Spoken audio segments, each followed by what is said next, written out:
Assalamualaikum warahmatullahi wabarakatuh. Alhamdulillahillazi arsala rusulahu bil huda wa dinil haq dud ala dini kullihi wa kafa billahi sayyida. Asyhadu an la ilaha illallah wahdahu la syarikalah wa asyhadu anna Muhammadan abduhu wa rasuluh. Allahumma sholli ala nabiyina Muhammadin wa ala alihi washabihi asma'in. Anak-anakku sekalian kelas 10 yang dimuliakan oleh Allah Subhanahu wa taala. Alhamdulillah pada hari ini kita masih diberikan kesehatan dalam pembelajaran pendidikan agama Islam atau pendidikan agama dan budi pekerti, yang mudah-mudahan kita masih selalu bersemangat, termotivasi pembelajaran kita walaupun dalam keadaan online ataupun daring.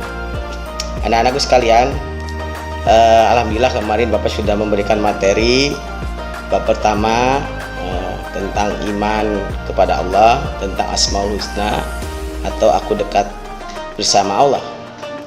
Kita melanjutkan materi berikutnya di bab yang akan Bapak sampaikan berkaitan dengan dalam konteks meyakini tentang bagaimana kita mempertahankan kejujuran sebagai cermin kepribadian. Dalam bab ini tujuan dari pembelajarannya adalah kita berusaha, peserta didik diharapkan dapat satu, meyakini bahwa jujur adalah ajaran pokok agama. Yang kedua, menunjukkan perilaku jujur dalam kehidupan sehari-hari. Yang ketiga adalah menganalisis manfaat kejujuran dalam kehidupan sehari-hari. Lalu kita mampu menyajikan kaitan antara contoh perilaku jujur dan kehidupan sehari-hari dalam konteks keimanan.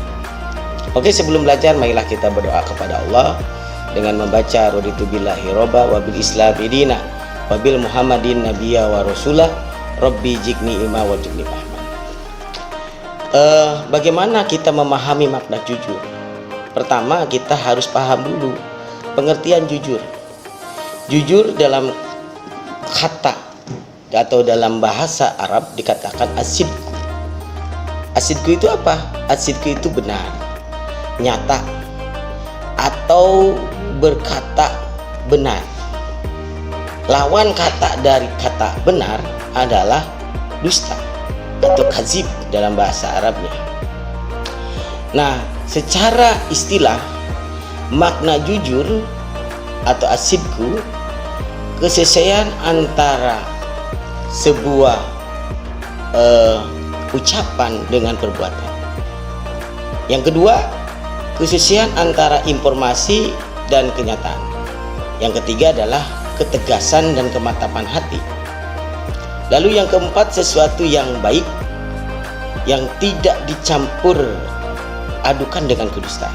Inilah pengertian jujur. Lalu selanjutnya, bahwa jujur itu dibagi beberapa bagian. Malahan dalam pemahaman Imam Al-Ghazali bahwa jujur itu dibagi 3 bagian. Pertama, jujur dalam niat atau kehendak. Lalu yang kedua, pemahaman Imam Al-Ghazali tentang jujur atau asidku adalah jujur dalam perkataan atau dalam lisan. Dan yang ketiga adalah jujur dalam perbuatan atau dalam konteks amaliyah. Selanjutnya, dalam pemahaman jujur, karena jujur itu adalah sikap yang tulus, yang bagaimana dalam melaksanakan sesuatu yang diamanatkan, baik berupa harta maupun tanggung jawab atau berupa amanah.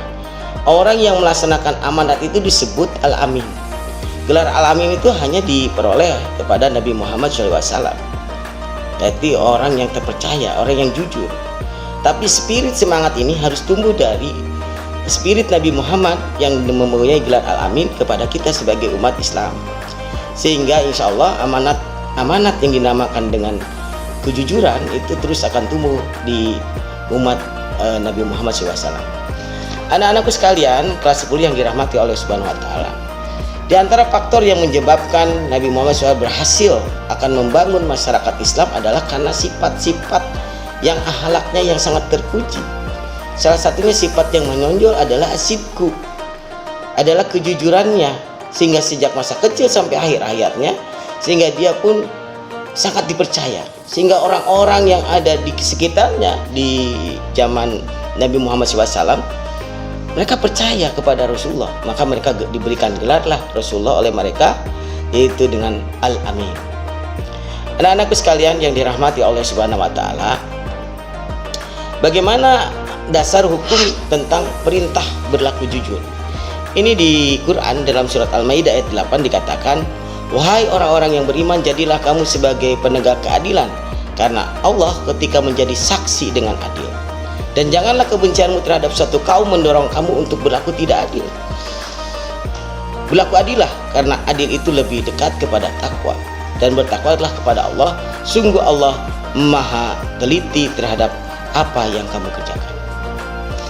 Anak-anakku sekalian, lalu dalam ayat berikutnya Allah pun menyampaikan tentang dasar kejujuran, adalah surat At-Taubah ayat 119.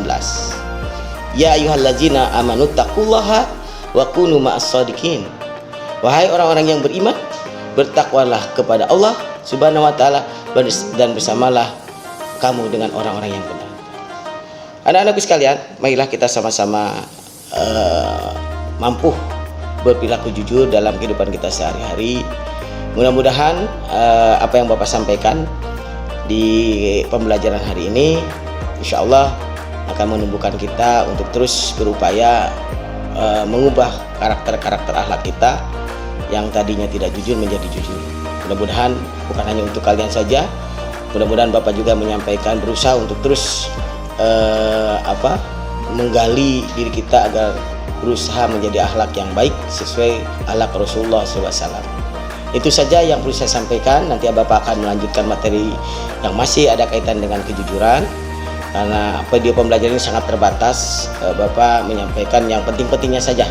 Mudah-mudahan apa yang Bapak sampaikan dalam video pelajaran hari ini mampu memberikan manfaat buat kita semua, khususnya bagi saya dan buat kalian sebagai siswa-siswi kelas 10 SMK Muhammadiyah 2 Cikampek. Yang mudah-mudahan SMK Muhammadiyah Cikampek adalah siswa-siswi yang mempunyai kejujuran dalam kehidupan sehari-hari.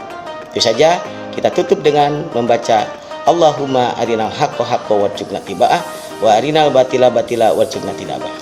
Rabbana atina fid dunya hasanah wa fil akhirati hasanah wa qina adzabannar. Subhanaka rabbika rabbil izzati amma yasifun wa salamun alal mursalin walhamdulillahi rabbil alamin. Wassalamualaikum warahmatullahi wabarakatuh. Bravo.